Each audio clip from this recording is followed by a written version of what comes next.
Welcome to The Source, where we combine the headlines with in-depth conversations with the newsmakers themselves. I'm Pinky Webb. Today on the program, lawmakers flag the 33 billion peso unused funds at the Philippine International Trading Corporation, an attached agency of the Trade Department.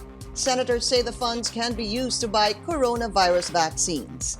Also, the government sets a price cap for coronavirus testing in public and private laboratories. And will the government allow a more relaxed community quarantine status ahead of the Christmas season? Trade Secretary Ramon Lopez joins us live.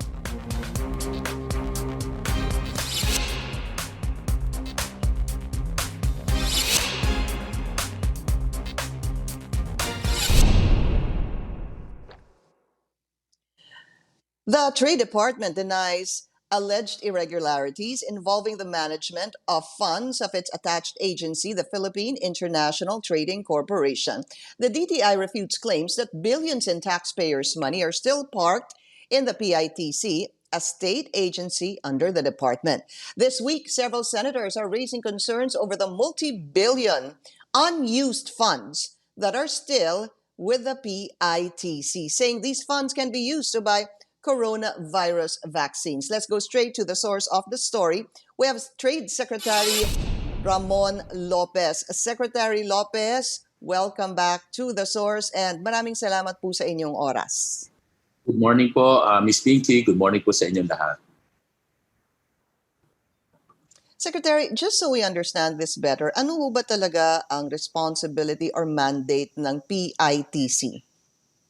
Ang mandate po ng PITC is really it is a procurement agency. Nasa batas po and yun po yung kanyang ginagampanan where agencies will top procurement agency like PITC to basically handle the purchase of mga equipment that they're supposed to buy, no? And that these agencies are given a budget for those, let's say, purchase of equipment. For example, in the Philippine Army, even mga ammunition or yung mga gamit nila sa kanilang operations, any government agency for Department of Health, even yung mga PPEs, yung mga na-required before early this part of pandemic, kasama rin yun, even medicines. So depende kung ano yung ipabili ng mga agencies. Yun po yung role ng PITC and they've been doing it efficiently naman. Secretary, so ang ibig sabihin, ang PITC ho ba ang nagbibid? Are they the ones looking for suppliers and eventually approving them? Yes, subject to bidding. And of course, again, before getting into the bidding, yung agency kung nasaan yung technical expertise, let's say kung anong specification ng bibilin, that the preparation of the terms of reference, we'll have to undergo a process of consultation, iteration. Hindi po PITC yun dahil the PITC is on the buying itself. Yung pag-process ng bidding procedure, no? Yung pag-conduct noon. At yung technical specifications are of course done by the agencies themselves. Now, the TOR preparation really takes time. Kaya nga, we would just like to assure the Senate at ang taong bayan that wala pong technically nakapark. Lahat po ito, in fact, I've asked for records and reports from the PITC and we asked them to give a copy also to the Senate para maliwanagan na the funds are not parked but actually are all in the process of procurement. For example, yung 33 billion peso that was cited, I asked for that report. Out of that, about 10 or 11 billion of that actually are awarded for delivery. So mga ongoing projects ito. And the balance 21 billion are all ongoing procurement. So hindi po talaga doon naka-park sa kanila yung pera kung hindi naka-ready yung pera sa agency because budgeted ito. And as the procurement process is undertaken, once na may nanalo sa bidding, kailangan kasi ready na rin yung funds, no, na ibabayad naman dun sa supplier. Kaya hindi rin basta-basta ibinabalik agad sa treasury. But since 2019, all the funds na in the past administration, in the past years, that were assigned to PITC, actually nilinis na nila yung mga pondo na yon and they were returned to Treasury. Kaya starting 2019, clean slate sila. Wala hong tumagal na pondo dyan. And lahat nung nandyan ngayon are all ongoing projects. So, and they are, I mean, a lot So of for the agencies. record, Hello? sorry about that, Secmon. For the record, at present, how much is with the PITC? Is it 33 billion pesos or is it even more? 32.5 billion ang summary of procurement projects right now. Now, if you ask me, technically the funds are not with PITC itself, but with the government banks kung saan nakaabang lang yung pera para naka-ready once na magkaroon na ng successful bidding. And PITC itself, part of their reform is that dalawa yan pagka yung TOR ay hindi pa na-finalize, since 2019, sabi nila, we won't accept muna your funds. Bali, finalize yung TOR para pagbigay sa kanila, yung bidding process na ang mag-start.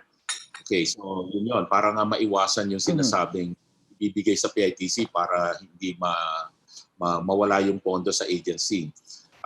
Secondly, Opo. yung tapos secondly, hindi muna ipapasa sa PITC yung funds. Tapos meron pa basta lahat ng pondo na let's say nagfe-fade yung bidding, no? After pag tumagal na ng 2 years, nagbigay sila ng deadline at walang nananalo sa bidding, parating failed bidding, ang sinasabi nilang policy ay ibabalik din sa treasury kaagad yung pondo na yon. So hindi ho talaga magtatagal sa kanila. So, Senator Drilon, Senate Minority Leader Franklin Drilon, calls the PITC a small trading state firm. And sinabi po niya, with 33 billion pesos in parked funds being used, Secretary, here's where I want you to clear this up, as a pawn by agencies to skirt their obligations to return unutilized funds. So dahil hindi pa nagagamit yung mga pondo ng mga ahensya, ay itinatransfer, that's how I understand it, to the PITC para hindi mabawi. Would that be a correct statement by the Senate Minority Leader? I don't know if it's that accurate. What is being done by agencies, yes, they would like to obligate their funds para again, para naman yung pondo na yon ay magamit na for the intended purchases or procurement. Kasi minsan the 1 year is not enough para talaga undergo yung process nila ng procurement. Ibig sabihin, even on the agency as mentioned, the preparations of TOR and all that, no? So you really need a little more time. Hindi rin enough minsan. They start the process minsan towards the end of the year. So you cannot really finish it by the end of the year. So ang ginagawa ng ibang agencies, as far as I know, is that they would like to start already the process of procurement by preparing the TOR, by assigning it to PITC to start the job, basically. But the job entails the preparations then of the TOR, the terms of reference. And that sometimes it doesn't finish na on the end of the year. Let's say, kaumpisa mo pa lang ng procedure by September. Diba? So, talagang maiiwanan ka at any given point of time, maiiwanan ka talaga ng pondo na nakaantay lang muna. But that doesn't mean na nakaantay doon for 5 years. Again, there are certain deadlines that will have to be met. And also, what PITC is assuring is that the process is done judiciously, fairly, and transparent. In other words, hindi aapurahin yung TOR para lang may mabili. No? Kasi baka mamaya malalo pang maging magkagulo or magkaroon pa ng anomaly pagka may mga shortcut yan. So talagang they want to make sure na yung procedure is followed. So yun ang procedure Secretary. na yan. So at any given point in time, merong mga live projects talaga dyan na aabutan. And as I mentioned, noong 2019, they cleaned up their corporation naman of all those pending projects. And just to cite nga, the example, the 32 billion, 10 billion, 10.9 billion are awarded. In other words, marami rin na mga successful na nagagawa na, tapos na. So I think meron ding insinuation in the past days na hindi daw hindi kayang bumili ng maliliit na bagay, lalo pa yung malaki. But this shows na ang daming mga successful projects done by PITC. In fact, it's successful and efficient such that over the past 3 years in this administration, the dividends that are remitted by PITC to the National Treasury has been growing. I think it was less than 50 million in about 3 or 4 years ago. Lumalaki yun every year. Last year, I remember 300 plus million ang kanilang dividend to the national government. So it's been efficient Okay. at napapadami nila yung mga purchases and services that they are doing. I still have a lot of questions, Secretary, but isisingit ko lang po ito. Because they call this, the senators call it parked funds. Is that an accurate description? And if not, how would you describe it? It's not parked in the sense na pag narinig mo kasing parked, ano ba ang tawag doon? Hindi gumagalaw talaga, no? But these are actually hindi siya parked funds, kung hindi these are ongoing projects. No, that at any given point in time, there are ongoing projects in any agency, in any department, and that until the process of procurement is completed from TOR preparation to the bidding process, and mga bidding nag-fail pa yan, inuulit pa yan, until that is completed, then hindi mo masabing tapos na yung project, and therefore the funds are. Secretary, very quickly po, just a follow-up on that. Is there a time frame that the PITC imposes upon agencies to be able to utilize the money that was transferred to the PITC? Kasi I know you're saying it takes more than a year, terms of reference pa lang. Meron ho bang cap? Kailangan in 2 years tapos na ito or 3 years? Report sa atin, and maganda sila rin makausap, but the self-imposed deadline nila 2 years. All right. Secretary Ramon Lopez, still so much to talk about. We'll continue this discussion on PITC kasi sinasabi nila, Secmon, kumikita ito ng pera, possibly 1%. Where does the money go? And of course, we need to talk about the PCR testing. There is already a cap on PCR tests. We'll be taking a short break. The Source will be right back.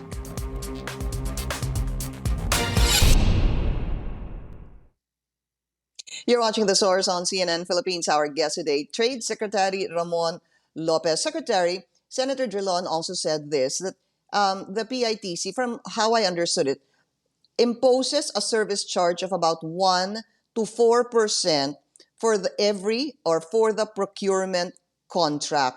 I wanted to find out from you, totoo ho ba to? And is the PITC allowed to impose such fees? Hello, Pinky. Yeah, of course, they are allowed. They are mandated to provide the service, and meron namang service fee kasi the PITC does not get any budget from the GAA, from government, and it's supposed to be a self-sustaining government corporation. So very clear that they are allowed to charge management or service fees, and there is already an approved like a fee per project. For example, pag less than 50 million, 4%. Pag 50 million but between 50 to 100 million, 3.75. So pababa yung interest, the higher the project cost. Doon na tayo sa the other extreme. Pag 900 million to less than 1 billion, 1.5%. And pag 1 billion and above, 1%. So talagang graduated yung fee. So mandated po yan, that's allowed. And because of that, may income po sila. And the income, I was referring to it earlier, but I can give you an exact number. In 2015, the income remitted to the National Treasury, 8 million only. 2016, 38.1 million. 2017, 64.5 million. 2018, 281.6 million. and 2019, 324.1 million. In other words, doing its job well in terms of fulfilling and having successful procurement. And only such time kasi siya nakaka-collect din ng management or service fee. Kaya yung 324 shows the efficient operation of PITC. Sabi po That's the ni Senator Lacson, it may be time to visit the function of the PITC, sir, because he's saying that posibleng redundant na ito because there's a procurement service of the Department of Budget and Management, and over and above that, there are also government agencies who have their own bids and awards committees. Yeah, so we're open to that. Depende kung anong talagang gawing review ng Senate. We will go with it, Pinky. I mean, that's part of their mandate as well. So we're willing to undergo itong process of review. But what we're just saying is that it has its mandate and it's performing its mandate. Yes, I mentioned in several interviews before that the PSDBM actually is the biggest procuring agency also. So, but pwede naman talagang sa PSDBM din ipadaan yung mga procurement. But being a government corporation and also it has its focus function, yun naman yung expertise din naman ng PITC. That's the reason why it is being coursed through PITC. Right. And I think it was also Senator Kiko Pangilinan because napag-uusapan po itong 33 billion and napapag-usapan din po yung vaccine, which there I have two questions on this, sir. Sinasabi ni, Senator Kiko Pangilinan was actually saying na parang naghihilamos daw. Yun ata yung sinabi niya, naghihilamos sa pera o naliligo sa pera itong PITC na 33 billion, sir. Napaka-colorful naman ng statement, but certainly una-una the funds are not with PITC. They're not even using it or nor touching it until a procurement the process is successful. So but as mentioned again, it's part of an ongoing system, ongoing process of procurement. Kaya nandyan lang sa yung budget either nasa agency or it's a government bank if ever nakapasok din naman yung pera, and it's not with PITC per se. Okay. Secmon, very quickly, just to clarify rather this issue, yung PITC ho ba, is the PITC now tasked to procure the COVID-19 vaccines? No, not yet. Wala pang mandate on that one. Nabanggit lang yung PITC before as a possible mode of procurement. But again, the number one procuring agency would be, if it's a budgeted amount, it will have to go through the DBM, procurement service ng DBM. And then, in fact, pag ang source ay multilateral agencies or organization like World Bank, DBP, meron din procurement function yung mga institutions na yun. So, hindi nga pumapasok pa yung PITC. Nabanggit lang yung PITC before. If it has to be a government corporation, that will have to borrow funds from Land Bank or DBP. Then it could be PITC. But even if you hear Secretary Galvez and the committee, and I'm not part of that committee, hindi rin namin nakikita pa yung PITC in their discussions. So wala pa talagang namamandate sa PITC sa ngayon. Secretary Lopez, we need to talk about this. PCR testing, there is already a price cap. This was an EO by President Rodrigo Duterte, and he tasked the Health Department and the Trade Department to put a cap on PCR testing. Magkano ba ito? We're gonna talk about that after the break. This is The Source on CNN Philippines.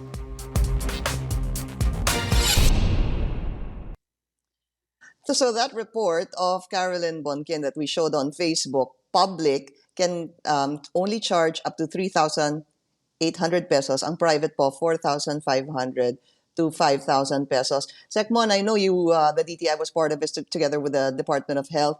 Mabababaan pa ho kaya ito? Ganito naman yan. Those are the price caps basically, for public and private hospitals or or laboratories. So because of competition, actually many of the prices are actually below those price cap. Ang iniiwasan na natin yung overpricing. Let's say in certain areas that there is probably less competition, meron pa ring price cap. At least they won't be charging yung ridiculous price for testing. So yun ang iniiwasan, the upper part of it. But as you know, there are actually right now institutions, laboratories providing services for 3,500 or even less. That's true. At parang ang average ngayon nasa mga 3.8 pagka mga government facility and even some private facilities. I know there are offers being given by certain companies, 3,500 to 3.8 ang range. So normally it will be lower than this. These are basically price caps to prevent those yung mga pagsamantala na mga nagpo-provide ng testing.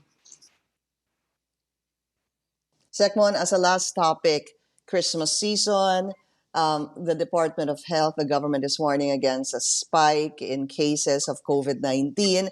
What are you looking at this coming Christmas season?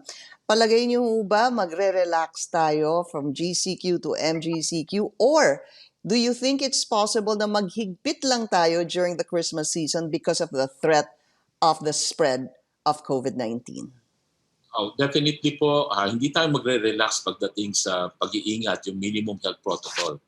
It will have to be the mask, the face mask, face shield, all those requirements, nandyan pa rin po yan. Hindi magre-relax. But what we're working on is probably relaxation ng mga iba pang mga restrictions natin. As you know, many sectors naman na-open na natin under GCQ. And we're frankly on the economic side, we're quite okay with GCQ because practically all sectors have been allowed na increase na natin from 50% to 100% capacity, many of the sectors, some at 75%. Ang tinitingnan na lang na possible i-relax yung mga iba pang age restrictions na ngayon ay right now we are in the 15 years old to 65 years old. Na-relax na yan ng konti, di ba? Galing yan sa range na 21 to 60 years old. So if ever, yun po tinitingnan nating possible relaxation for Christmas para gumana ng konti yung consumer spending at yung rebound ng ating economy at mag-increase ng kaunti pa yung consumer confidence. Dahil as we reopen the sectors, we realize na hindi pa rin ganun kalakas yung naging rebound ng ating economy, lalo na from consumer spending. So we will have to do some relaxation pagdating dito sa age restriction. But yung pag-iingat, kahit lumabas ang mga bata later on, ay ibig sabihin nandyan yung strict health protocol. Right. So December, it looks like we're still going to be under GCQ. Ano po, Sec? Probably. All right. Trade Secretary Ramon Lopez, sir, maraming salamat po sa inyong oras. Yeah. Okay, thank you rin po. Mabuhay po kayo. And thank you for joining us here on The Source. I'm Pinky Webb. You're watching CNN Philippines.